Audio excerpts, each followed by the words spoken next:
কিছুদিন আগে রেজাল্ট দিয়েছে, যারা এই রেজাল্টে উত্তীর্ণ হয় নাই, তারা বিক্ষুব্ধ যারা ছিল, তারা টিএসসি থেকে জড়ো হয়ে আমাদের এই যে শাহবাগ মোড়ে অবস্থান নেয়, চারিদিকে যান চলাচল বন্ধ করে দেয়।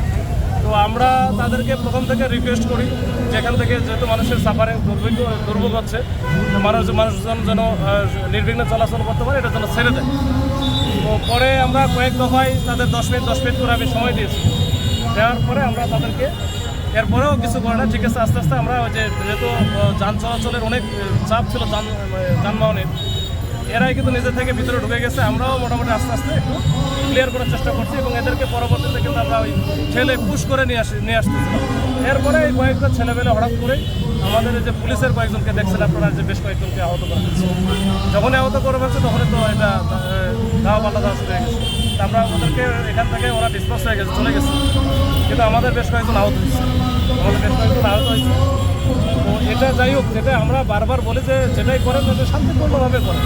ওখানে গেছে তা আমরা বলছি যে ঠিক আছে, তোমরা যেহেতু বিক্ষুব্ধ, তোমাদের অনেক বিষয় থাকতেই পারে, কিন্তু তোমরা এই যে এখানে আসছো, এখানে 10 মিনিট থেকে চলে যাও।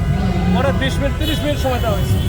তারপরে কিন্তু তারা ওইখানে থেকে আর আসবে না। পরবর্তীতে একটা সময় এই যে আমরা আমাদের পোস্ট করা লাগছে, পোস্ট করার পরে তারপরে চলে আসবে।